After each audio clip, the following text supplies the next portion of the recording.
Startuprad.io, your podcast and YouTube blog covering the German startup scene with news, interviews, and live events. She left private equity to fight financial anxiety. Now, Laura Cornely is building Count, the app that finally makes your money make sense. If you've ever opened 5 apps to figure out how broke you are or okay you are, this episode is for you. Today's guest left a high-flying career in private equity and venture capital to solve one of the biggest problems in personal finance today, financial anxiety. Laura Cornely is the founder and CEO of Count, a next-generation personal finance platform built for Millennials, Gen Z, and busy professionals overwhelmed by budgeting apps, disconnected tools, and money stress. In this episode, you'll hear the founder story behind Count, from bootstrapping the first MVP with her husband to conducting 100 plus user interviews to deeply understand the emotional pain people feel about money. Laura shares how she's building a truly holistic wealth management experience that combines automated budgeting, real-life financial visibility, and personalized insights all in one intuitive app. We'll unpack how traditional finance tools fail and what set it and forget it money confidence really means, and how Count is bridging the gap between mental health and money. Plus, her predictions on the future of Fintech, being a female founder in a male-dominated space, and while building trustworthy, transparent financial tools is the next frontier for wealth. If you care about financial well-being, user-centered Fintech, and founders solving real human problems, this one is for you.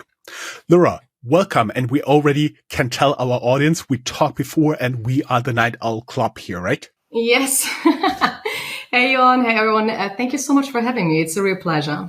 Guys, before we dive in, have you ever felt overwhelmed trying to figure out your own finances, even with 5 money apps on your phone? Tag us on Threads, LinkedIn, or YouTube with your answer using hashtag Startup.io Money Talk. We'd love to feature your insights in a future episode.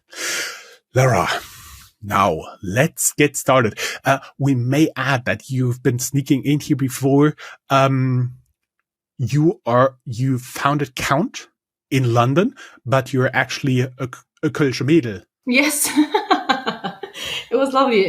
Before we started recording, we actually had our conversation in German. So it's probably a bit odd switching to English now, but it is, after all, the language I usually speak when I'm working. So. Okay. Let's talk a little bit from Wall Street to wallets. You worked at some of Europe's top financial institutions. What made you walk away from that world to build Count, and why now? Yes. Well, basically changing suit and office for startup chaos, right? And I think the story behind that is quite similar to what you hear from most founders. It's this neon sign screaming at you something needs to be changed and that the status quo is not working as it is and no one is fixing it. So that basically I took this as my cue to change it. And where this came from is probably a bit related to my background. As you mentioned, I worked in finance, but my family is not very finance savvy. My parents are actually really bad with finances, and I hope they won't listen to this podcast. But that probably triggered for me that I really, really want to understand the system behind it, not so much having money, but rather understanding how everything works. And so not only did I work in finance, I also have this very intrinsic personal interest in it. And I guess my surroundings kind of picked up on that. And so I got questions for ages now from my friends, my families, even my coworkers, all about their finances, things they didn't understand. So they reached out to me. And after years and years of this happening to me again and again, I started to wonder, okay, why do these people feel the need to ask me? Look at me. I'm not your typical finance bro. And so this is what made me take a step back, just look at the market and see how it is. And I found it's insufficient to cover for the needs. And so we built Count to change it. I'm really curious about this spark moment, when you realized no one is fixing this. I have to. Can you take us back to this moment, when and where this was? Yeah, that was a funny story, I guess. So, as you already mentioned, I'm originally from Germany, but I moved over to the UK about 4 years ago now. And so I came new to this market and really wanted to understand again how it's working here opposed to Germany. So I did certificates and, really took a deep dive into how the systems work. And eventually the same thing started happening to me. So my new friends and my new colleagues, again, still working in finance, started approaching me. And it got to a point where with my last employer, actually my colleagues asked me to do like Friday lunch sessions for them to understand, the different asset classes, how they interact with each other, and also tax wrappers, which unfortunately is something we don't have in Germany, but it's a really neat aspect here in the UK. So when it got to that point, that was really where I was like, okay, this is so weird. I need to change something. Yeah, that was probably the aha moment. Mm-hmm, mm-hmm. What real people taught you about money pain? You interviewed more than 100 people before building Count. What shocked you most about how people experience money day to day? Yeah. As you said, like 100 face-to-face interviews. And I guess what hit me the most was how extremely personal finance is. And I don't even mean just your financial management should be different to mine. I really mean how close to our heart it can get in terms of if you feel uncomfortable with your financial situation, it can impact all different areas of your life. You probably sleep bad, or you feel anxiety. You don't want to open your bank account and want to see how it looks there.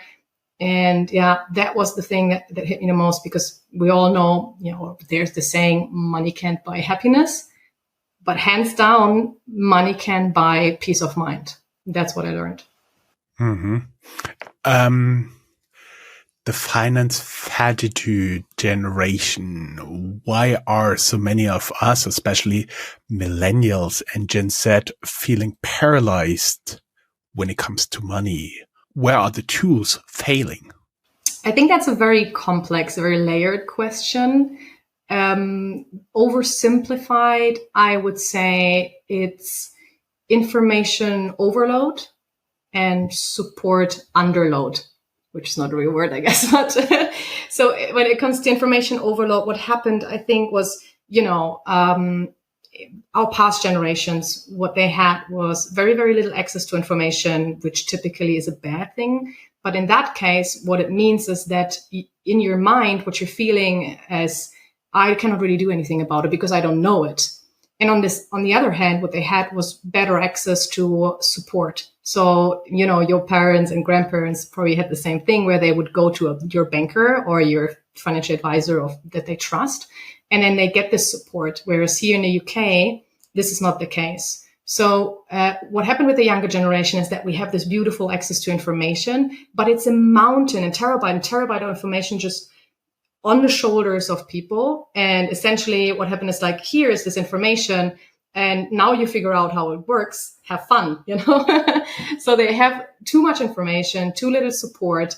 And we think that they, with that, can figure everything out for themselves. And I think that's what is the underlying issue, why they feel overwhelmed and paralyzed oftentimes when it comes to money management. The missing middle. You've said most apps either dumb things down or overwhelm the users. What does just right look like for modern finances? That's a really neat question. And the answer is there's no right? Because we are so different. So there will always be people that want to speak to a human advisor. There will always be people that want to do everything themselves, the stock pickers, or, interested in the details, etc. For us, how we approach this just right aspect is that it's probably threefold. It's, first of all, it's fully automated. Second of all, it's fully transparent. And third of all, there is a control aspect. So the automation means that if you don't want to do it, as I said, we're talking about this, overwhelm, the feeling of overwhelmed and paralyzed. If you don't want to do it, you don't have to. We guide you through everything, and then you do the onboarding with us. And from there on out, you essentially can sit back and relax, and you don't have to do anything anymore. And then the transparency, the second point, is that you will at all times always be able to see what's going on. And transparency is a main pillar of trust, right? If you don't understand what's happening, if it's intransparent, you don't want to do something, especially when it comes to finance. So just having at all times access to where is my money? What is it doing? How is it faring? What are you doing with it?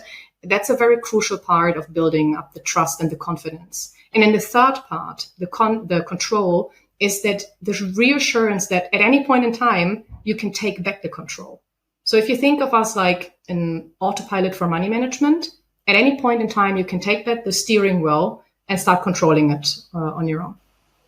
Mm-hmm. Mm-hmm. There are financial blind spots. You once asked, do you know how much money you really have? And most people didn't. Why is this such a common gap?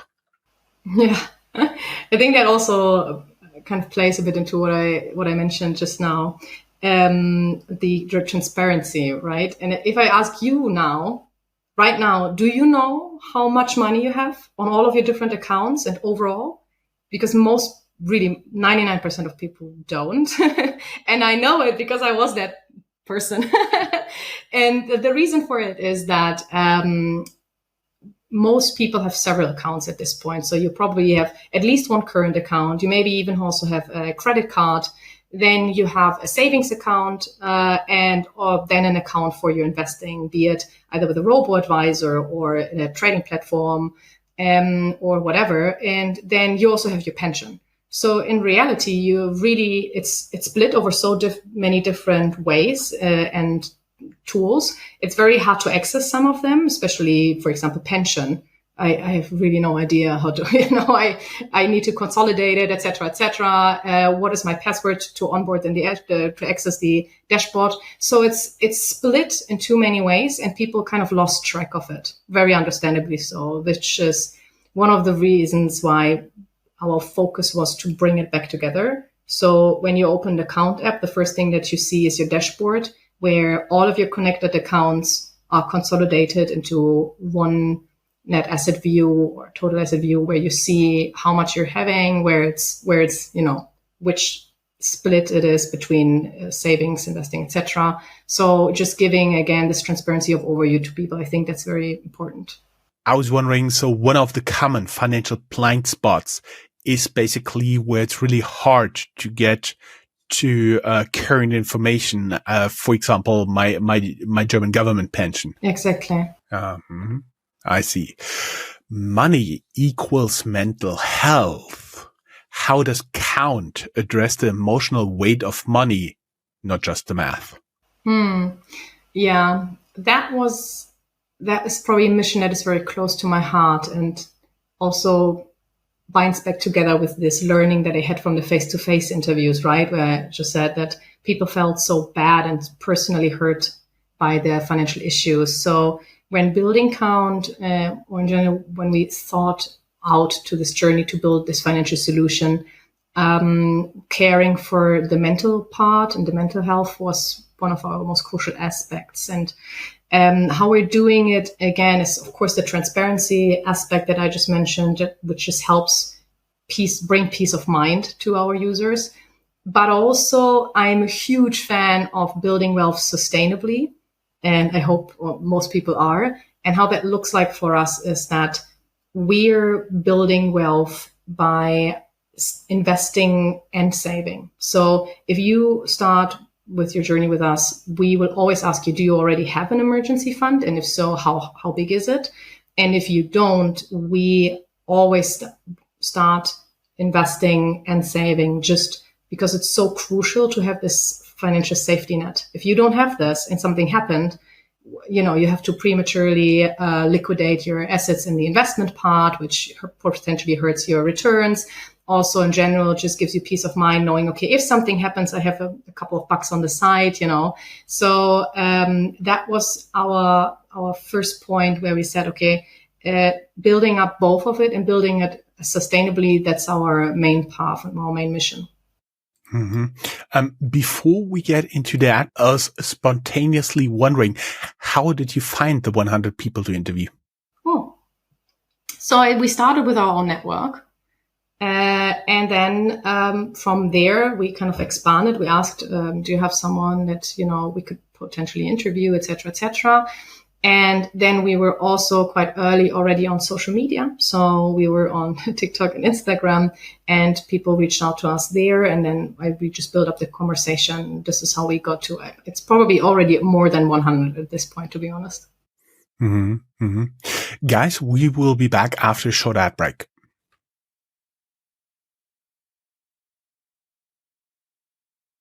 Guys, welcome back. Let's talk a little bit more with Laura about Count.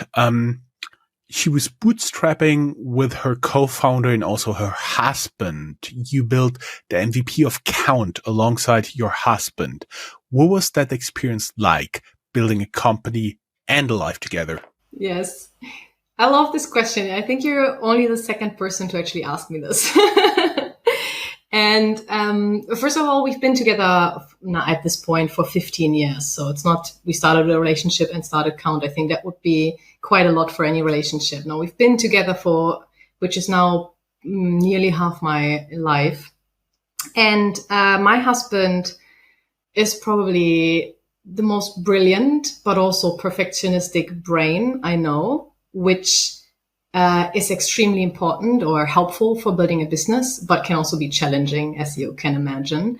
But having someone on your side who challenges you ultimately just leads to a better product, I would say. And for us, I would say what we have that other founders probably don't have is that we trust each other 100%, no doubt about it. And then be very, very, very good at conflict resolution, and not just, talking about a conflict and then one of you is mad and then you pick it up later. No, it's a real conflict resolution because we've been together for such a long time. So at this point, you probably have that with your partner as well. So we're very good at that. And that is to say, it's been really nice. I've really enjoyed building Count together with him. But we do have a hard time differentiating between talking about business and talking about our personal life. So where others maybe sit together in the evening and watch Netflix, we probably have a look at our code, debug a user journey or something like this. So we sometimes have to be very forceful when it comes to drawing a line when we're like, okay, we have to stop talking about this now. I see. Kind of know that feeling. What true personalization in fintech really means. A lot of apps claim personalization, but what does it really mean to build a financial tool that adapts to the individual? Yeah. I don't like throwing shades on competitors, but I will say that sometimes I have the feeling what others mean when they say personal is that they have your first name in your email. And what it means in reality for me is that, everyone is extremely different. You and your life, how you got where you are, et cetera, is completely different to mine and any others. So naturally, your financial strategy should be different to mine. And then B, on top of that, you right now and me right now, we are different from the person, or our situation is going to be different from the person that we're going to be in 10, 20 years' time. So again, our financial situation right now, our management right now should be different to this person in the future. And this is exactly what we're doing with Count. So first of all, it's a very detailed look at how is your situation right now. And then according to your income, your expense behavior, your financial goals, your time horizon, this is based on all of this information is how we construct your financial management. And then at least annually, we're checking up on you and seeing, okay, where are you standing? Is this the same or not?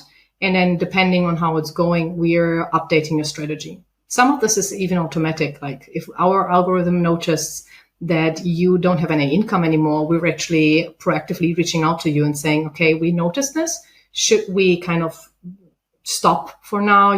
Don't transact every month and don't take your budgeting, or what would you like to change? These kind of things.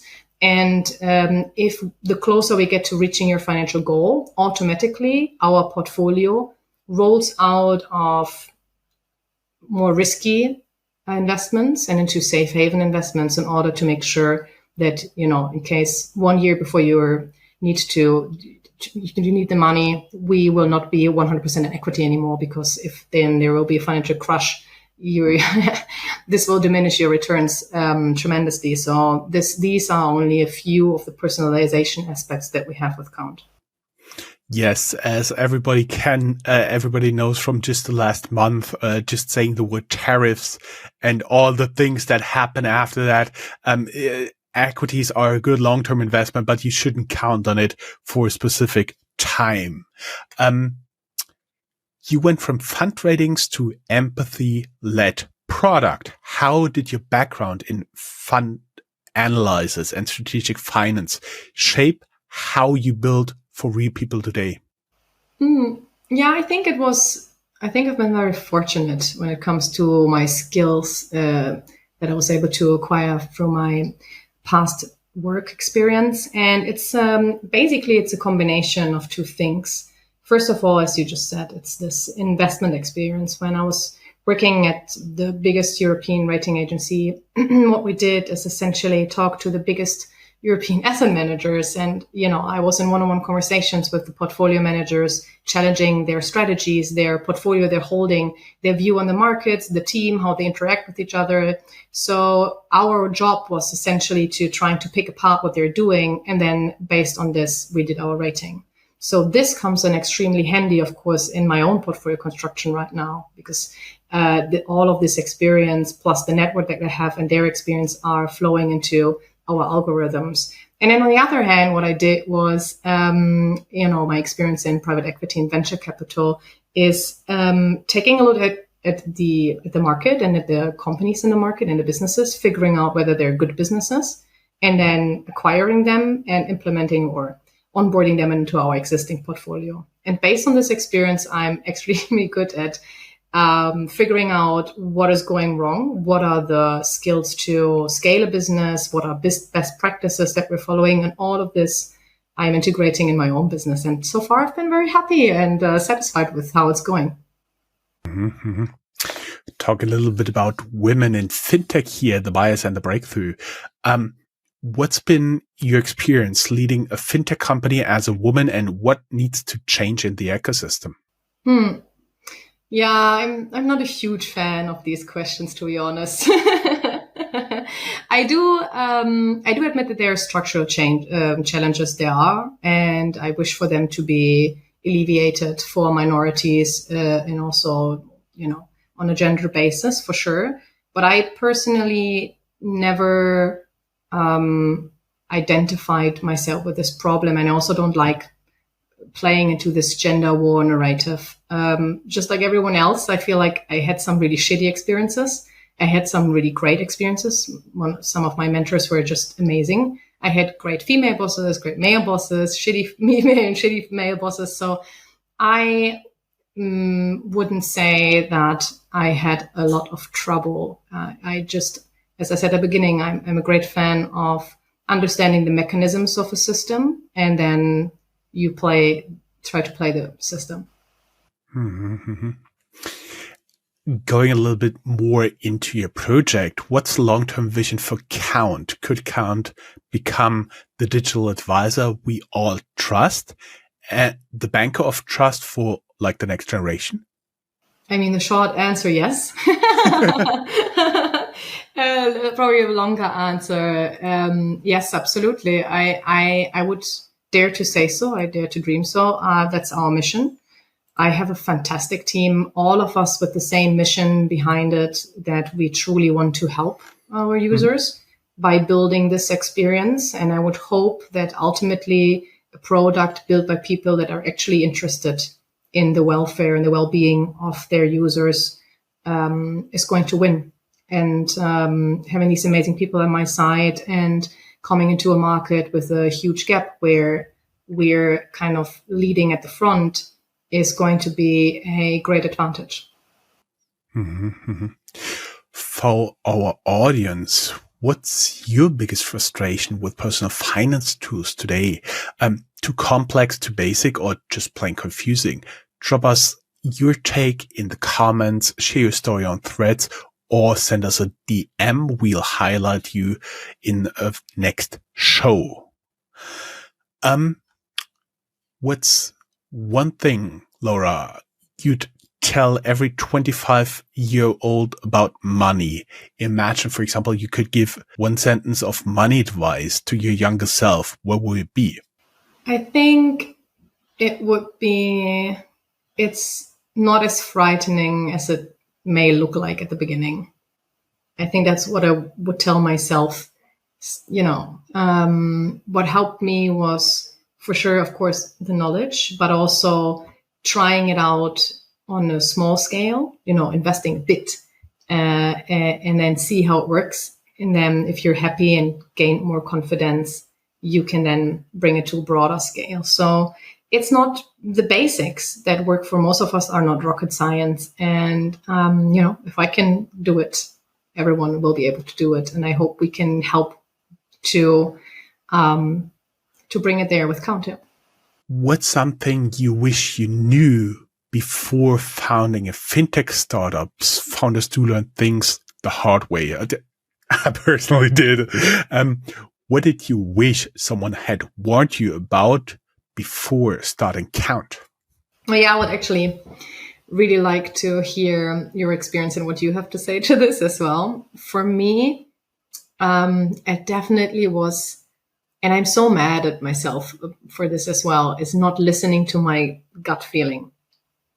I don't know why I keep doing it. Honestly, I think I have a pretty good gut feeling. And luckily, I didn't listen to it like 3 or 4 times since I started Count. But every time, and that's not just, self-fulfilling prophecy. I have a team who are there to witness it. Every time I'm not listening to my gut feeling, it went wrong. I don't know what's wrong with me. Why do I keep doing this? So in the future, I will check myself 4 times at least before I go against my gut feeling again.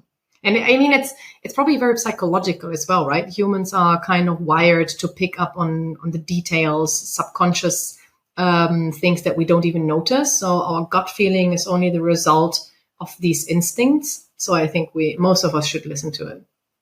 What was it for you? You should get right from the start here in Germany, tax advisor. It helps such a lot. Yeah, that laughter, you've been there, right? Mm-hmm. Yeah. Mm-hmm. Yeah. So now after this amazing laughter, give us your boldest prediction for the future of money or fintech by 2030.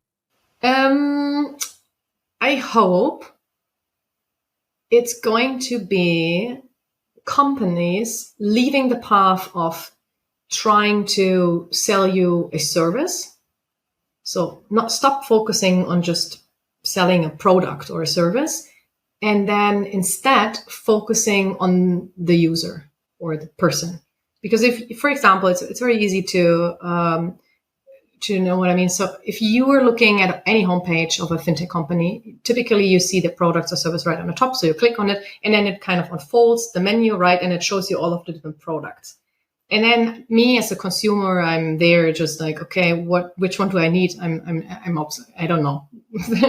And so, rather than that, what I hope is going to happen, and especially, facilitated by AI, is that it's going to be like, okay, who are you? Tell me about you and what you're looking for. And then I give you advice on what actually works for you. So I hope that's the development that you're going to see. Actually, you know what? I do believe an AI that can give financial advice would be very well equipped if it just would read out my cell phone. Yes, absolutely. Yep. So, don't lose your cell phone. reminder to myself. Laura, with such a pleasure to have you here. Yeah. Thank you very much. Hope you come back when you do have a bigger funding round or something important to tell. Very happy to have you here again. Thank you so much for your time today. It's been a pleasure. My pleasure. Have a good day. Bye-bye. You too. Bye-bye.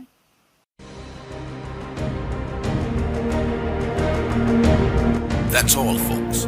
Find more news, streams, events, and interviews at www.startuprad.io. Remember, sharing is caring.